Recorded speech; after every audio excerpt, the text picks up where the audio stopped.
guys, this is HezyKaya here. Welcome back to another dose. So, I'm a second year medical student. If you are sticking to the channel, you would have known. Now, I want to address a key issue: operation in medical school. So, I'll first start up with this quote: nobody can make you inferior if you don't give them consent.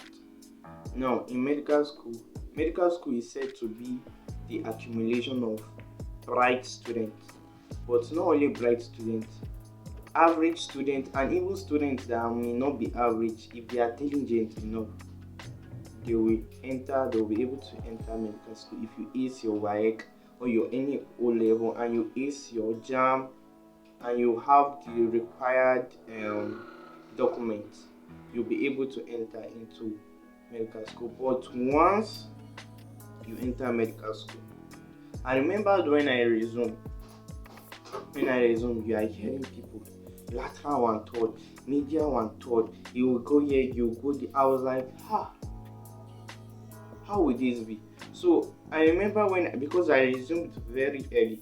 I resumed 1 week ahead of proper resumption because I was trying to sort out my hostel issues because I was staying in the hostel.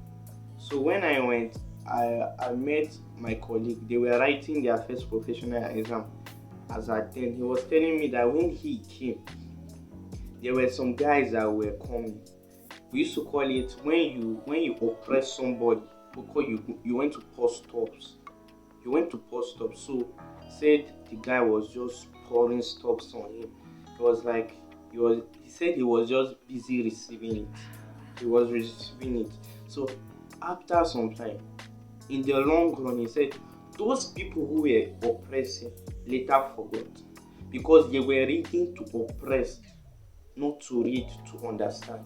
Because when you are reading to oppress, you are reading to intimidate, and that in itself is not good. But if like you are telling somebody and is not in your aim to oppress, there is no harm in that. There's no harm in that. But if they are saying you are reading, you are intentionally doing it to oppress, is bad. Sometimes we'll come to class. Before teachers say 1, they have said 10. I was like, Shane and me and these people go stay for this class. But I discovered, even when we went to cadaver lab, we are still in arm. Somebody is discussing forearm. Somebody is discussing arm. Before we even resume, some people are even done with face work. I was like, God, is it me and these people that will stay in this class? But in the long run, I discovered that even though you read to oppress, the teacher will catch up to you. Like, because me too, I was trying to get myself familiar with those words. So when I resumed, I think I read till axilla because I didn't some of the bones. I read clavicle, scapula, humerus, radius, and ulnar. Then I entered pectoral region. Then I entered axilla. I didn't go far in axilla. I only stopped. When I resumed, the first thing I heard my peers were saying, "What is brachial plexus? What is break?" I was like, I was even entered. I visited some guys. I visited one of our 200 level. He said, "Did you read them?" I said, "I tried my best. I did the little I can do." He was not answering me. What is brachial plexus?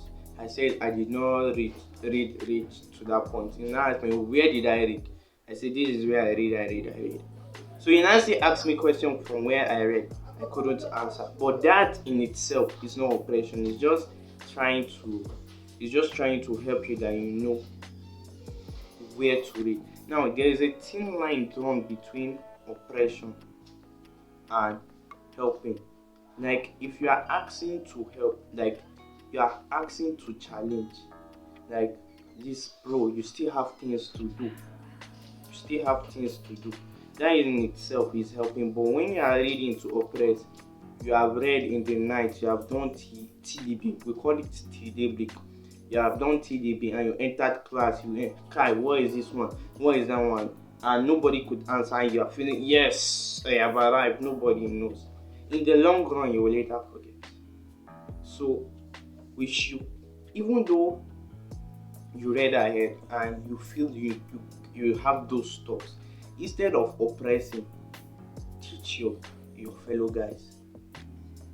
Teach your fellow guys, because once they pass, it will be joy to you. When you are the only one that pass, even when you are the only one that pass, you will feel bad.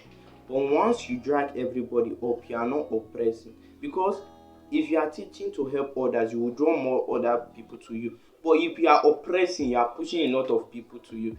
Some in our school they call them, no, the oppressors, they are there, and there are those that are quarrels. Quarrels are people in Hausa, I think is insect, but some people say somebody is good, is good.